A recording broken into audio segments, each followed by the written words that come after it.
Ya, selamat pagi, selamat siang, selamat malam buat para mahasiswa dan para netizen yang budiman. Di sini saya ingin menjelaskan untuk tugas mereview paper ya.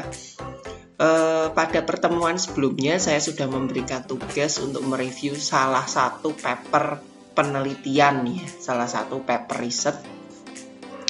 Di sini seperti slide ya, di sini cukup banyak slide-nya. Ya, padahal paper itu mungkin satu paper riset. Kalau mungkin Anda menemukan beberapa paper riset itu ada yang singkat-singkat, ada yang 6 halaman atau bagaimana. Tapi di sini Anda disuruh sedikit menjabarkan ya untuk mereview lebih dalam sebuah riset ya, riset paper ya. Nah, seperti template yang ada di sini, kalau Anda buat ini sesuai ya, ini di sini ada 1 2 3 4 5 6 ya, 12 13 slide ya, kurang lebih di sini akan ada 13 slide. Nah, yang pertama ya, untuk slide yang pertama Anda bisa menuliskan judul review paper, lalu ditulis penulis, judul, tahun, jurnal, dan di sini ada JF atau JIF atau SJR ya. Karena Anda diminta untuk memilih satu paper, topik penelitian yang Anda pilih ya. Kalau Anda suka data mining tentang prediksi ya prediksi, kalau mau image processing ya image processing, silahkan ya. Cari di jurnal yang terindeks Scopus 5 tahun terakhir ya. Nah, ngeceknya terindeks Scopus gimana ya? Saya misalnya sudah dapat jurnal ini, kebetulan ini jurnal saya ya, jurnalnya ini, berarti kita bisa searching nama jurnalnya ya. Nama jurnalnya bisa Anda kopas, tulis di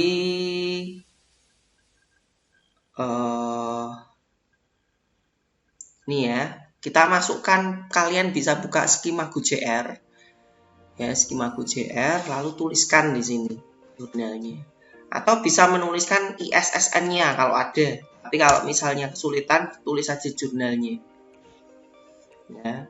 Nah, ini kan sudah ada jurnalnya. Kalau jurnalnya terdaftar di sini berarti dia terindeks Scopus.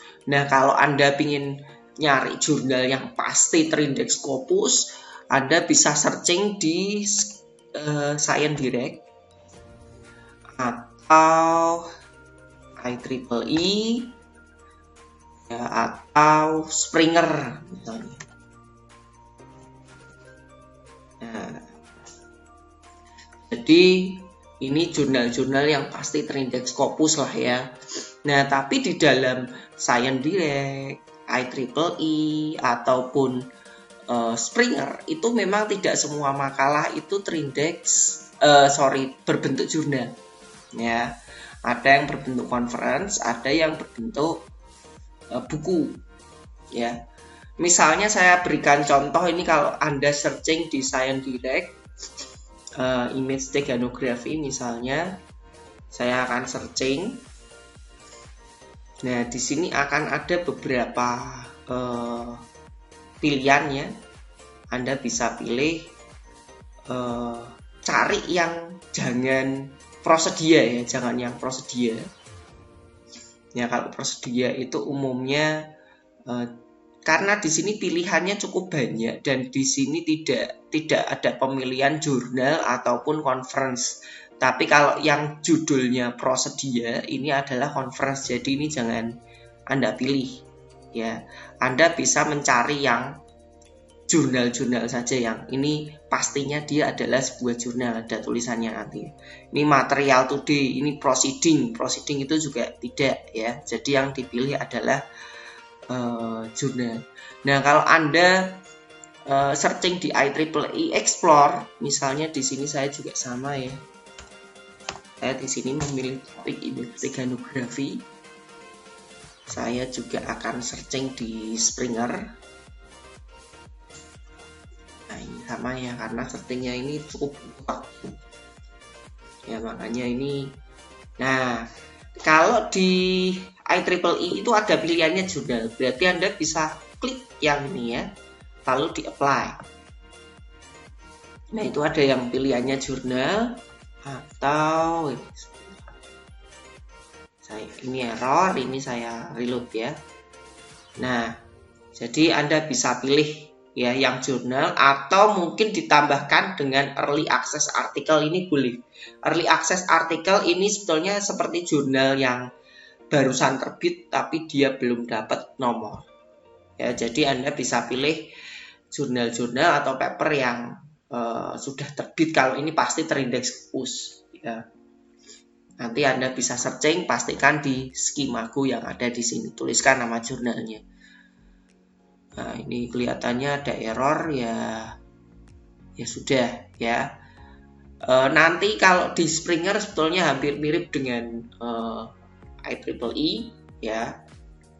Nanti hampir mirip dengan IEEE, ada pilihan jurnalnya atau tidak. Yang pasti nanti kalian bisa searching, bisa cek di Skimago ya, apakah dia jurnal atau tidak. Jadi pilih yang jurnal ya. Nah, ini misalnya kalau saya tadi kembali ke sini ya, di sini ada penjelasan publication type-nya itu adalah jurnal ya. Jadi dipastikan di sini publication type-nya adalah jurnal. Jadi pilih yang jurnal. Nah, kembali lagi ke pembahasan mengenai tugas ya, pembahasan mengenai tugas. Nah, pada slide tadi Anda sudah menuliskan apa itu namanya, penulis, judul, jurnal, tahun ya. Lalu yang JIF atau SJR, mungkin lebih mudahnya Anda menuliskan SJR saja lah ya. Mudahnya menuliskan SJR, Anda bisa tuliskan dari ini ya. SJR-nya bisa didapatkan juga dari Skimago. Ya, di sini SJR-nya 0,79. Misalnya Anda bisa tulis di situ. Ya, dapatkan dari Skimago seperti ini aja, 0,79. Ya, bisa ditulis SJR-nya. Nah, lalu yang berikutnya ya, jadi untuk penulisan SJR dapatnya dari mana? Oh, dari sini. Nah, oke. Yang berikutnya pada slide yang kedua ya. Anda harus menentukan latar belakang masalah ya. Latar belakang masalah perlu dijelaskan objek, metode yang ada, analisis gap dan metode yang ada, lalu rangkum masalah penelitiannya. Kalian bisa ambil singkat ya, ambil 1-2 kalimat saja ya. Nah, nanti kalian bisa baca dari jurnal. Ya, saya di sini menggunakan Mendeley ya. Lebih baik nanti Anda install Mendeley ya, yang belum install silahkan install Mendeley. Nah, di sini Anda bisa membaca introduction-nya. Ya, sebetulnya masalah yang ada itu apa toh? Nah, ini judulnya Improve Pilot Capacity in LSP Image Steganography Use Dilated Hybrid Edge Detection. Nah, secara singkat ya, setelah Anda membaca introduction, terdapat masalah yang ada di paper ini ya, terdapat masalah yang ada di paper ini. Apa sih masalahnya? Masalahnya adalah bagaimana meningkatkan pilot capacity ya, di sini ya, ini ya, pilot capacity dan memaintenance ya imperceptibility. Jadi di dalam image steganography itu terdapat beberapa aspek yang penting, yaitu kapasitas, impercept, dan keamanan. Nah, umumnya sebuah kapasitas image steganography itu sangat mempengaruhi imperceptibility. Imperceptibility itu apa? Imperceptibility adalah apakah terdeteksi ya. Jadi kalau misalnya message di embed steganography kan itu menghiding ya, menyematkan data ke dalam sebuah cover image. Jadi ada media A ya, media A itu biasanya berupa citra, media citra disematkan pesan. Nah, nanti citra itu akan berubah ya, ada perubahan. Nah, seberapa besar perubahan itu nanti bisa diukur pakai alat ukur misalnya PSNR dan SSHM misalnya seperti itu. Nah, di sini ya kita menambahkan pilot, menambahkan semakin besar message yang disematkan, maka perubahan umumnya akan semakin besar. Nah, di sini ya itu adalah masalahnya. Ya, masalahnya jadi semakin besar pesan yang disematkan, maka perubahan seharusnya akan semakin besar. Nah, tadi sudah menjelaskan latar belakang ya, tadi sudah ada masalah, sebetulnya rangkuman masalah itu sudah terjawab ya. Tapi tadi sedikit ada yang tertinggal, yaitu metode-metode yang ada dan analisis gap metode yang ada. Nah, kita bisa lihat lagi ya di sini metode yang ada itu apa saja sih? Nah, dalam riset ini ya, metode steganografi yang dibahas ini adalah, kalau Anda lihat kita searching di sini ya. Jadi dia menggunakan LSB ya, LSB. Sebentar. Biar agak cepat ya. Jadi ini dikatakan ya, di sini LSB adalah metode yang favorit pada spatial domain.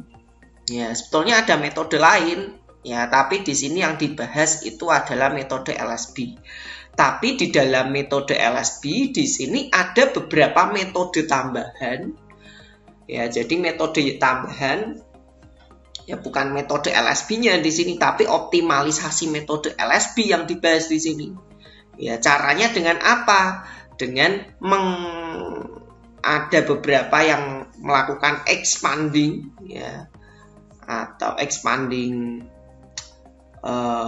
tadi ya kata expand. Nah, ini ya, expand its area ya, melakukan expand its area. Jadi melakukan menambahan area tepi ya, area tepi. Jadi imperceptibility itu bisa lebih bagus ketika disematkan pada area tepi. Ini dikatakan oleh paper yang ini ya, Gaurav-Gunekal ini ya, its area. Nah, terus cara-caranya untuk mengekspand atau melebarkan its area itu diusulkan ya, beberapa paper menggunakan kombinasi dua edge detector. Ya, mengkombinasikan dua edge detector seperti pada penelitian Chen dan Stiadi. Lalu juga bisa menggunakan dilasi ya pada Gaurav-Gunekal dan Stiadi. Lalu pada riset lain menggunakan penggunaan 3 bit MSB dan 4 bit MSB. Nah, ini menjawab ya pertanyaan yang ada di sini. Metode-metode yang ada itu apa saja tadi? Ya, expand edge detector dengan cara kombinasi ya kan, kombinasi edge detection. Lalu jadi bukan LSB-nya ya. Jadi di sini metode untuk mengoptimalisasi LSB-nya yang dibahas. Ya, ini sudah lebih dalam lagi. Nah, nanti kan Anda bisa menjelaskan analisis gap metode yang ada ya tadi ya, itu ya langsung jelaskan saja, atau Anda setidaknya bisa menjelaskan bagian ini ya, metode yang ada itu apa saja. Nah, dari yang tadi ya, rangkum masalah penelitian itu sudah dijelaskan sebelumnya, lalu Anda bisa mendapatkan masalah penelitian dan landasan. Jadi masalahnya berarti kan dapat dari sini, masukkan ke sini, meningkatkan maintenance imperceptibility dengan optimalisasi pilot. Bagaimana mengoptimalisasikan pilot dan imperceptibility-nya itu terjaga. Ya, landasannya ini tadi, beberapa jawaban ini tadi ya, Anda bisa dapatkan di sini. Ya, sitasi-sitasi yang ada di sini Anda bisa gunakan. Ya, dari paper-paper yang sebelumnya. Oh, menggunakan metode ini, tuliskan citasinya, ditaruh di landasan. Lalu penelitian yang berhubungan, slide penelitian yang berhubungan dapat dari mana? Nah, umumnya ya di dalam jurnal itu ada penjelasan related work atau related study. Itu nah seperti ini ya, related research, related work, related study. Ya, ada penjelasan mengenai riset-riset yang berhubungan. Jika memang tidak ada, ya kadang itu ada bagian ini yang tidak ada, Anda bisa mencari metode yang mendekati atau menginspirasi paper tersebut. Ya, jika tidak ada bagian ini, tapi lebih mudahnya kalian cari jurnal yang ada related risetnya. Tujuannya apa? Atau kalau pakai related riset itu lebih enak, benang merahnya akan terlihat. Ya, kita bisa lihat di sini ada related risetnya, ada dari Bai et al, terus dari Gaurav Ginekar, terus dari Setiadi dan seterusnya ya.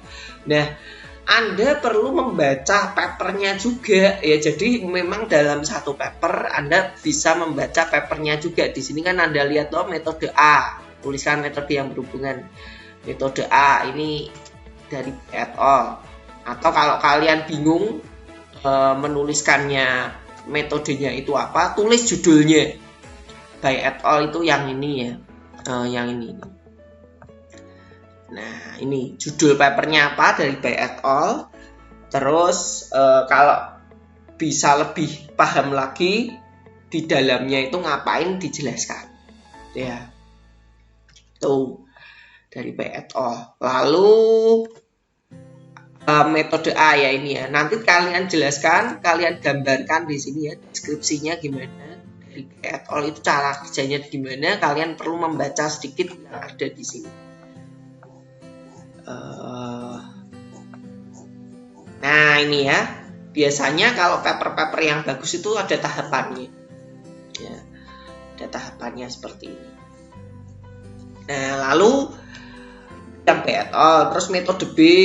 Ya, metode B Anda bisa ambil sini metode A, ambil 3 saja, Gaurav Ginekar ini ya, related research ini kalian bisa ambil yang Gaurav Ginekar. Ini ya, Anda bisa baca sedikit-sedikit ya kan. Ya, dari satu paper bisa jadi 4 paper ya, karena setidaknya ada 3 yang dibahas. Nah, ini ada penjelasan mengenai ini. Ya. Tahapannya seperti apa ya. Lalu yang berikutnya Anda bisa lihat paper yang Setiadi juga ya. Nah, yang ini ya, yang hybrid ini Anda misalnya saya ambil 3 saja, tidak usah semua ya. Metode A, metode B, metode C, ini jurnalnya ini ya kan. Ini juga ada gambaran tahapannya. Nah, seperti ini ya. Jadi ada tahapannya semua, ada gambar-gambarnya seperti ini. Biasanya ada gambar flowchart seperti ini biar lebih mudah memahami. Ya, jelaskan tahapannya seperti ini, ada deskripsinya. Kurang lebih seperti apa metode A, B, dan C. Lalu metode yang diusulkan seperti apa? Nah, ini metode yang diusulkan kembali paper yang kita review. Nah, kurang lebih seperti ini metodenya. Anda bisa jelaskan. Ya. Nah, terus dari metode A, metode B, metode C, dan metode yang diusulkan, Anda lakukan analisis perbedaan. Jadi di sini ada metode P1, P2, P3 apa itu? Bukan podium ya. Bukan podium, tapi di sini parameter 1. Nah, kalau tadi Anda bisa melihat metode A ada dilasi enggak? Metode A ada kombinasi age detection enggak? Metode A ada tadi ada dilasi age detection ya, kombinasi age detection. Terus satu lagi adalah melakukan age detection dengan menggunakan 3 atau 4 bit Ya, Anda bisa lihat di sini. Jadi parameter-parameternya ini, ya parameter yang ada di metode A, parameter yang ada di metode B, parameter yang ada di metode C ditampilkan semua di sini, lalu Anda bisa contrengi. Ya, Anda bisa contrengi. Oh, metode A pakai parameter 1, 2, 3. Metode B parameter 1 dan 3. Metode B menggunakan parameter apa? Dan metode yang diusulkan parameternya seperti apa? Ya, jadi Anda bisa mengetahui perbedaan antara metode A, metode B, metode C, dan metode yang diusulkan. Oh, berarti Anda bisa melihat sejarahnya itu kenapa kok bisa diusulkan sebuah metode. Itu tujuannya seperti itu. Nah, lalu yang berikutnya kita bisa lihat tahap penelitian. Ya, bisa lihat tahap penelitian. Ya. Tahap penelitian di sini memang ada di bagian eksperimen. Ya, di bagian eksperimen ini juga diberikan penjelasan. Oh, ada pre-processing fase, ada fase pre-processing. Ngapain sih di pre-processing? Dilakukan apa sih? Oh, di pre-processing dilakukan deteksi. Ya, tapi mungkin sebelumnya, ya sebelum melakukan pre-processing di sini ada pengumpulan data nih, penjelasan. Ya walaupun tidak segamblang yang ada di slide, tapi setidaknya di sini dijelaskan datasetnya itu sumbernya dari mana. Ya, ini penjelasan dataset. Walaupun di sini tidak dituliskan pengumpulan data tahapan seperti itu ya, karena format jurnal itu formatnya itu kadang berbeda-beda ya. Jadi tidak ada pakem yang seperti format slide, format template TA ya. Datasetnya itu ngambilnya dari mana dan seterusnya. Nah, itu tidak harus seperti itu. Jadi Anda bisa jelaskan tahapannya adalah pengambilan dataset, pre-processing, terus di sini selanjutnya ada embedding ya. Terus ada lagi ekstraksi ya, seharusnya ada ekstraksi nanti ya. Ini cukup banyak tahapannya ya, tapi penjelasannya cukup banyak. Nah, ini ekstraksi. Lalu nanti ada di dalamnya itu nanti ada pengukuran ya, pengukuran atau evaluasi. Jadi evaluasi ada di proses embedding dan ekstraksi. Ini kalau pada kasus yang ini, nanti pada kasus papermu akan berbeda. Nah, terus tadi tahapan ya, tadi dataset ya, tahapan tadi kan ini kan tahapan. Dari tahapan ini Anda akan menjelaskan datasetnya dari mana, diperjelas lagi di slide ini. Nah, lalu yang berikutnya Anda bisa jelaskan hasilnya, hasil penelitiannya itu seperti apa ya, hasil penelitiannya itu seperti apa. Anda bisa deskripsikan, boleh pakai tabel, boleh pakai graf ya. Kalau Anda lihat di sini kan juga ada hasilnya kan, hasil penelitiannya, hasil ini ya, penelitian yang ini. Atau Anda bisa tampilkan dari sini ya, MSc, SSIM, terus PSNR ya, nilainya pilot kapasitinya kurang lebih seperti ini ya. Lalu Anda bisa simpulkan ya, dari kesimpulan di sini hasilnya itu seperti apa ya. Ada peningkatan ya, penggunaan 4 bit atau menggunakan 3 bit MSB yang terbaik. Nah, jadi ada kesimpulan seperti ini. Nah, ini mungkin kurang lebih tugas untuk mereview papernya. Jadi nanti tugas ini kalian buat ya, setelah kalian buat dalam slide ya, kalian presentasikan, kalian upload ke YouTube. Nanti linknya di share di forum ya, share di forum sekaligus untuk absen. Kalau misalnya kalian masih belum selesai ya, forumnya itu tidak saya bikin restrict ya, jadi usahakan kalian absen pada hari ini ya, pada tanggal kalian kuliah. Jadi nanti absensinya bisa direkap TU ya. Kalau misalnya Anda absen dulu, lalu selanjutnya Kalau misalnya tugasnya belum jadi, bisa segera disusulkan. Maksimal ya 2-3 hari ya, karena kemarin kan kalian sudah ada tugas untuk mereview paper kan 1 minggu ya, saya extend ya maksimal 3 hari, kurang lebih seperti itu ya. Jadi kalian bisa share, presentasikan, upload di YouTube agar bisa terlihat. Kalau saya nanti nunggu presentasi satu-satu pastinya cukup lama ya, karena di sini kan ada banyak sekali ya. Jadi kalau dipresentasikan, disimpan, nanti ada presentasi, nanti saya bisa cek satu-satu ya, mungkin kurang lebih seperti itu. Dan kalau misalnya nanti uploadnya itu kalian agak malu ya, jangan bikin publik, tapi nanti dibikin unlist ya, atau orang itu, atau private ya, private. Jangan lupa nanti di-share ya. Sudah share ke email saya sudah jelaskan di forum.